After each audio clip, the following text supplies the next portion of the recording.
Assalamualaikum warahmatullahi wabarakatuh. Materi hari ini kita akan menjelaskan penerapan produksi dan pelayanan usaha. Nah, materi pertama itu ada penerapan produksi.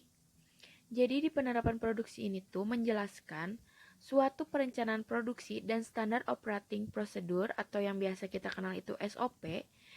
Di sini tuh penerapan produksi merupakan implementasi dan perencanaan-perencanaan yang sudah dibuat sebelumnya.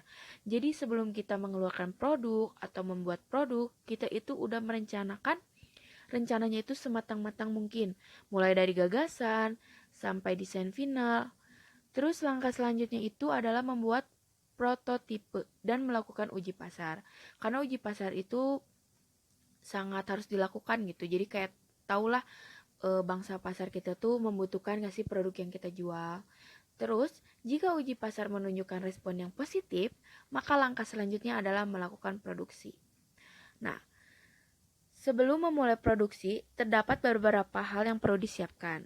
Nah, yang pertama itu harus mempersiapkan standar kebutuhan bahan baku produksi sesuai dengan ukuran yang telah ditetapkan.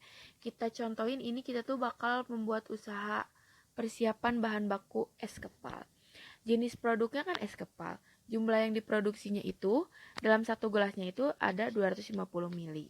Nah, yang pertama kita itu harus mencatat nama bahannya itu apa aja, ukurannya, dan merek produk yang bakal kita gunakan di es kepal tersebut. Nah, ini contoh dari persiapan bahan baku produk kita. Selanjutnya itu ada mempersiapkan bagan tahap alur produksi. Dalam produksi tentu ada tahapan mulai dari awal sampai akhir. Contohnya pada produksi es kepal. Tahapan produksi ada belanja bahan baku, pengukuran bahan, pengelolaan bahan, dan penyajian. Ini contoh bagannya ya. Kenapa harus ada alur bagan ini tuh? Tujuannya kita tuh biar tahu gitu. Pertamanya tuh kita tuh harus apa dulu sih sebelum memproduksi? Yang pertama itu kita harus belanja bahan baku. Yang kedua, persiapan bahan baku. Yang ketiga, pengukuran bahan. Yang keempat, pengelolaan bahan. Dan yang kelima itu penyajian. Nah, lanjut. Nah, yang ketiga itu menyiapkan standar operating procedure atau SOP yang aplikatif dan terperinci, meliputi hal-hal yang harus dikerjakan. Pihak-pihak yang bertanggung jawab terhadap pekerjaan tersebut, langkah untuk mengerjakan setiap tahap walaupun yang dibutuhkan untuk menyelesaikan pekerjaan, serta alat-alat yang dibutuhkan dalam pengerjaan tersebut dapat dilihat contoh SOP produksi es kepal Milo dalam bentuk tabel. Jadi saat kita membuat produksi nih, kita itu harus buat SOP peraturan yang akan dilakukan oleh perusahaan kita. Kayak ini nih, hal yang dikerjakan. Nih, hal yang dikerjakan bisa dilihat ya. Terus pihak yang mengerjakannya itu siapa? Di SOP-nya itu karyawan, tuh cara penyajian. Waktu pekerjaan, waktu mengerjakan pembuatan es Milo itu berapa lama? Tuh alat yang dibutuhkan. Jadi kita itu walaupun usaha kecil, usaha besar, kita tuh harus mempunyai SOP untuk kita tuh tahu gitu standar operating procedure yang kita miliki atau untuk produk yang kita jual. Nah, selanjutnya itu kita itu harus menyiapkan tenaga kerja untuk produksi. Jadi kan kalau kita mau berjualan kita pasti harus membutuhkan karyawan kan. Nah, kita itu harus menyiapkan tenaga kerja untuk produksi atau kita tuh harus membuka lowongan untuk orang yang akan bekerja di perusahaan kita yaitu es Milo Kepal. Nah, jika sebuah unit usaha sudah melakukan rekrutmen, maka tahap berikutnya adalah melatih karyawan agar bisa melakukan pekerjaan sesuai SOP. Jadi, karyawan baru itu atau karyawan yang akan kerja harus bekerja sesuai SOP yang sudah diberlakukan di perusahaan. Dan yang kelima, menyiapkan pelengkapan produksi. Pelengkapan produksi merupakan hal-hal penunjang yang perlu dipersiapkan. Tentu saja, kalau masa kita mau berjualan tapi produknya itu atau penunjang lainnya itu belum disiapkan, berarti kita harus jualan apa? Makanya sebelum kita berjualan, kita itu harus menyiapkan dengan matang dan baik. Nah, materi selanjutnya itu ada perencanaan khusus sebagai pelengkap produksi. Yang pertama, kemasan produk sebagai pelengkap produksi. Kemasan atau packaging adalah salah satu cara untuk mengenalkan identitas produk kita. kepada orang lain. Kemasan merupakan salah satu unsur yang mempengaruhi banyaknya penjualan atau minat konsumen terhadap produk tersebut. Fungsi dan manfaat dari kemasan produk antara lain sebagai berikut. Nah, Ibu bakal bahas dulu kenapa kemasan itu sebagai pelengkap produksi. Sekarang itu kan yang menarik awal konsumen membeli itu dari packaging. Kalau packagingnya menarik, tentu saja banyak konsumen yang minat untuk membeli produk kita. Walaupun packagingnya menarik, tapi produk yang kita jual juga harus lebih baik ya dari packagingnya. Nah, di sini tuh ada fungsi dan manfaat. Yang pertama itu melindungi produk. Nah, tujuan atau fungsi utama kemasan produk adalah melindungi produk dari goresan atau cacat yang membuat produksi menjadi rusak. Kalau misalnya kita menjual ke pasar, packaging kita jelek kan tidak mungkin kan. Terus kayak nggak mungkin juga orang bakal tertarik sama produk yang kita jual karena packagingnya aja tidak menarik. Nah, yang kedua ini ada daya tarik. Dalam membuat kemasan produk perusahaan akan melakukan riset terlebih dahulu dari mengenal warna, desain, ataupun pilihan huruf. Dilakukan agar kemasan memiliki daya tarik sehingga tingkat pemasaran. Nah, maka dari itu penting sekali dalam membuat desain itu kita tuh harus mengetahui gitu pilihan warnanya, huruf yang akan digunakan, karena itu tuh nilai plus untuk menarik daya tarik konsumen untuk membeli produk yang kita jual. Karena kemasan atau packaging yang menarik itu tuh malah membuat daya tarik konsumen itu kayak pengen beli deh, kayaknya itu kan produknya tuh bagus, packagingnya aja dibuat sedetail mungkin. Nah, selanjutnya itu ada identitas produk. Jadi di dalam kemasan itu memberi identitas produk itu sangat penting, misalnya merek, manfaat, komposisi bahan, tanggal kadaluarsa, alamat produksi, serta cara pembuatan dan saran penyajian. Hal-hal tersebut dicantumkan pada desain kemasan agar konsumen memiliki pengetahuan yang cukup mengenai produk yang dijual. Nah, kenapa ini tuh penting? Karena kan kalau konsumen ingin membeli produk kita tuh, dia tuh pasti mencari tahu kan, apa aja sih komposisi bahan yang kita jual atau yang kita buat untuk jadi suatu, misalnya tadi yang dijadiin contoh itu es kepal. Nah, kita buat sedetail mungkin, se sebagus mungkin agar konsumen itu mengerti informasi yang kita sampaikan dalam packaging tersebut. Nah, yang selanjutnya itu mendukung keputusan belanja. Dalam desain kemasan akan mempengaruhi keputusan konsumen untuk membeli produk. Akan tetapi jangan berlebihan dalam menyampaikan informasi.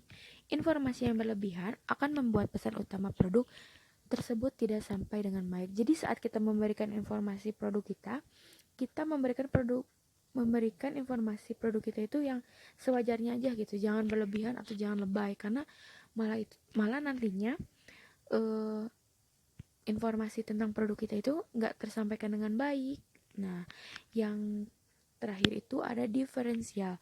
Kemasan produk menarik dan berbeda dapat menjadikan identitas atau perbedaan produk Anda dengan produk sejenis lainnya. Hal ini juga dapat mempengaruhi minat konsumen. Jadi kayak packaging yang kita buat itu berbeda dengan packaging orang lain. Nah, itu kan kayak produk itu tuh bakalan ada nilai plusnya gitu, menonjol di produk-produk yang lainnya atau produk-produk sejenis.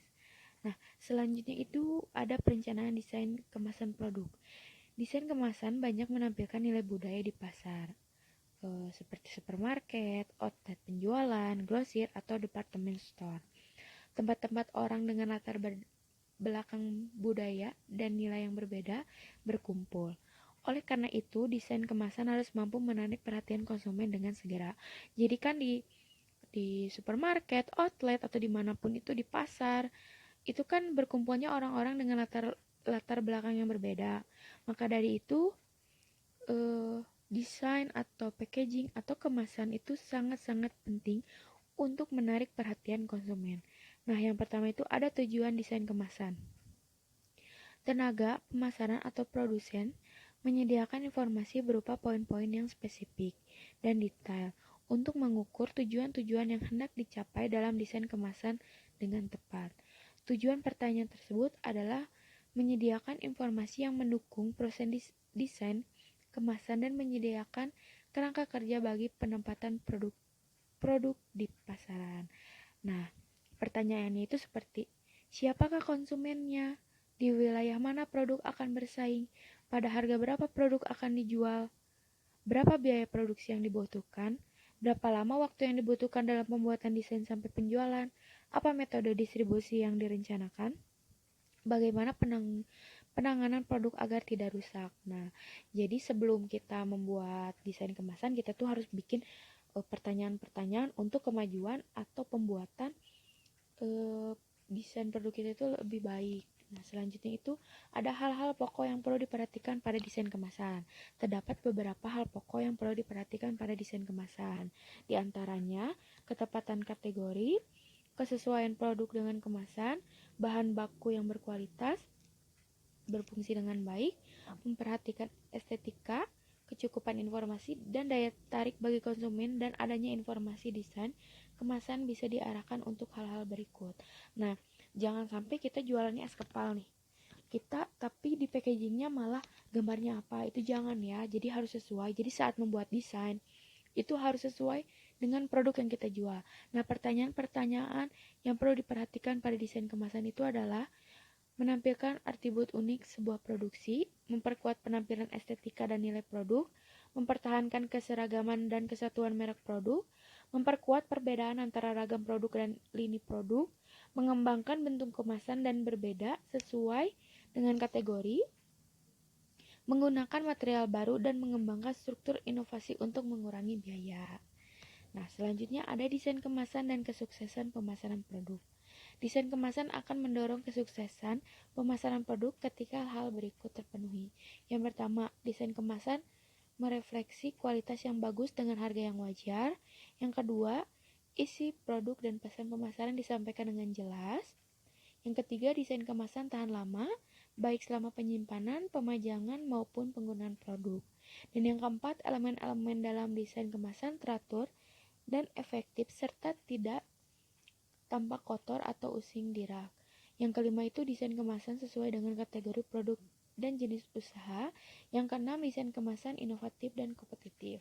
Jadi, saat kita akan memulai usaha, saat kita akan melakukan usaha, kita itu harus memikirkan dari SOP-nya, packaging-nya, terutama produknya. Jadi kita tuh harus menjual produk itu sebaik mungkin dan packagingnya dibuat sebaik mungkin, memberikan informasi tentang produk kita itu sewajarnya tapi inti gitu. Jadi pembeli juga paham atau mengerti tentang produk kita, jangan berlebihan malah jatuhnya itu tuh informasinya tidak tersampaikan. Nah, sekian pembelajaran hari ini.